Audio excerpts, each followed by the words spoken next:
Bom, um problema que nós temos quando ocorrem páginas que não são referenciadas de forma correta é o que a gente chama de falta de página. Então, a primeira referência a uma página fora da memória causa uma exceção. Essa exceção é justamente a falta de página ou page fault. O sistema operacional usa outra tabela para decidir o que é que aconteceu com essa falta de página, né? Então, uma referência inválida aborta o processo que fez referência àquela página na memória ou apenas uma referência a uma página fora da memória. Então, ele pode decidir entre essas duas situações. O que é que ele faz quando ocorre a falta de página?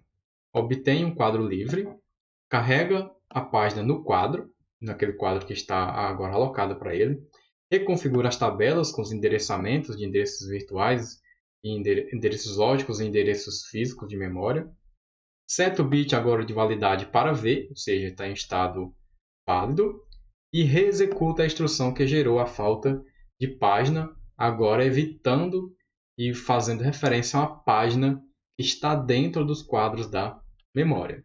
Então, como é que funciona o algoritmo? Está aqui a sequência de passos que foi descrita anteriormente. Vamos para ela.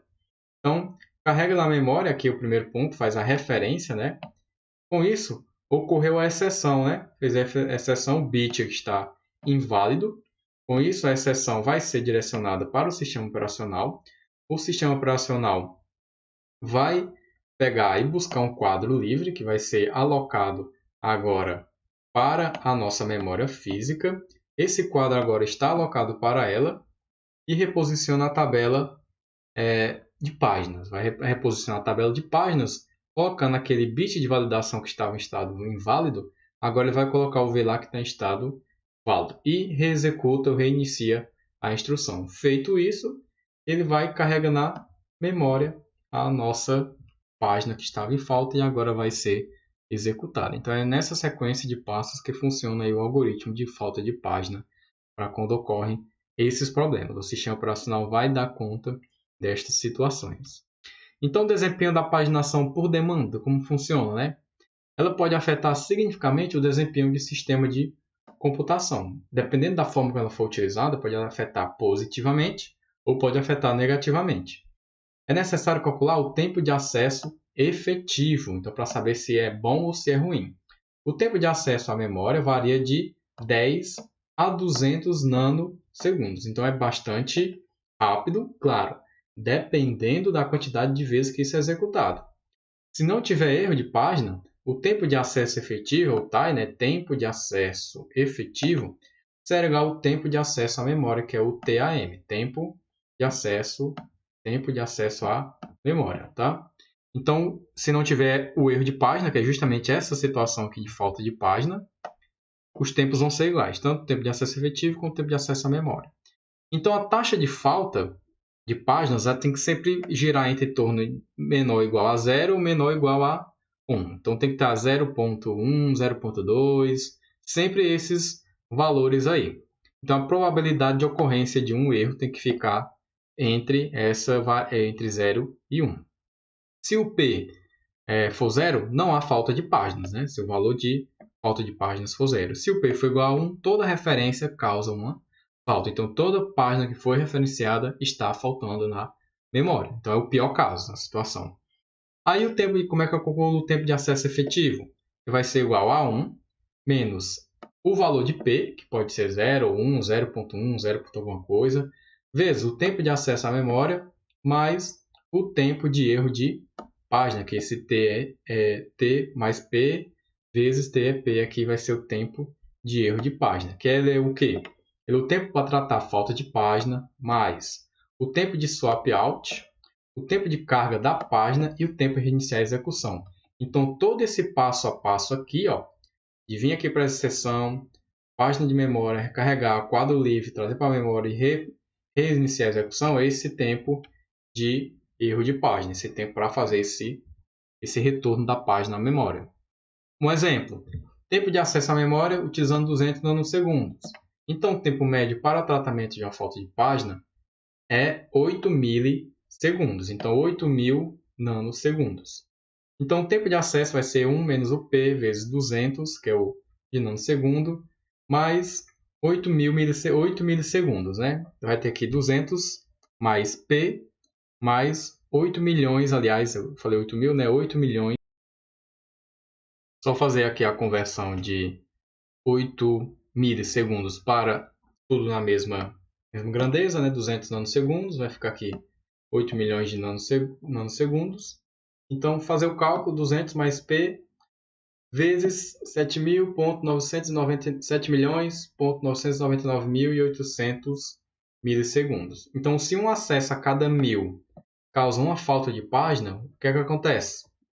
Então, 8.12 microsegundos, ou seja, o tempo de acesso efetivo vai ser de 8.2 microsegundos, que vão ser 40 vezes mais lento do que o normal, do que seria o indicado. Então, dependendo da quantidade de vezes que ocorrem esses problemas de falta de página, que é só 8 milissegundos, então a diferença vai fazer muito grande, porque são milhões de processos que estão sendo executados no processador e passando para a memória, e da memória para a troca de memória principal, e isso causa enormidade de problemas, é um efeito cascata. E na substituição de páginas, a gente tem o que chamamos de superalocação. Nós chamamos de superalocação. O que é? Quando aumenta o grau de multiprogramação no sistema, tem o objetivo de preencher o máximo de quadros possíveis. Então, como a memória é um recurso caro, nós já falamos isso diversas vezes, é ideal que ela esteja sempre ocupada o máximo de tempo possível, assim como o processador. Então, se um processo está em execução, ocorre um erro de página. O SO determina onde a página está no disco, mas não descobre que não há quadros disponíveis. Então, aí ocorre um problema de superalocação. Então, só tem diversas opções. Ele pode encerrar o processo, no caso de substituição de página, mas será o ideal, porque reinicia todo o problema, reinicia todo o processo novo e ainda não tem a certeza se aquele problema será resolvido. Remover o processo da memória ou fazer o que a gente chama de substituição de páginas. Tá? A substituição de páginas adota a seguinte abordagem. Se nenhum quadro estiver livre, encontramos um que não esteja sendo utilizado no momento e o liberamos. Se aquele quadro tiver tudo ocupado, mas o quadro que está na memória naquele momento não estiver sendo utilizado, ele é liberado. Pode-se liberar um quadro gravando seu conteúdo no espaço de permuta, o espaço de troca, né?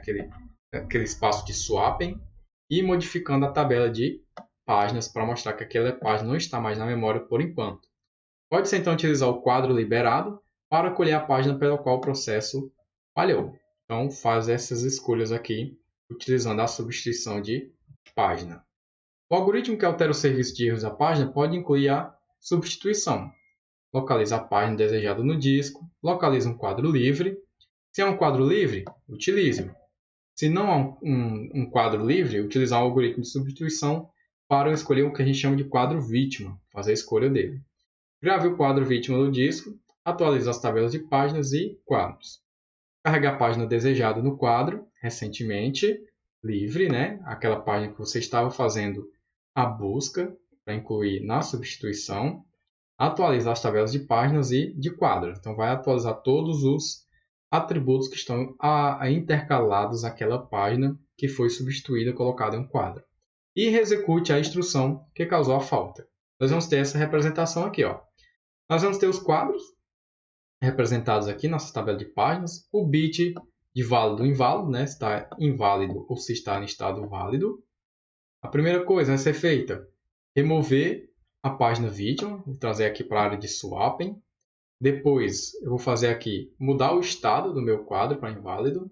E depois, vou inserir a página que foi buscada, vou inserir ela na minha memória física, no local da minha página vítima que não estava sendo utilizada naquele momento na memória principal. E no passo 4, ele vai reposicionar a tabela de páginas para a nova página que foi inserida. Então, vai intercalar aqui com as informações dela na minha tabela de páginas. Tá? Então, é isso que ocorre aí no processo de substituição de páginas. Então, para avaliar um algoritmo, utilizando uma sequência de acesso à memória, ou sequência de referência, né? E contando a quantidade de faltas de páginas que aquele algoritmo pode causar. Queremos a menor taxa possível de faltas de páginas. Assim pode ocorrer e a melhor forma de se tratar um algoritmo de substituição de páginas.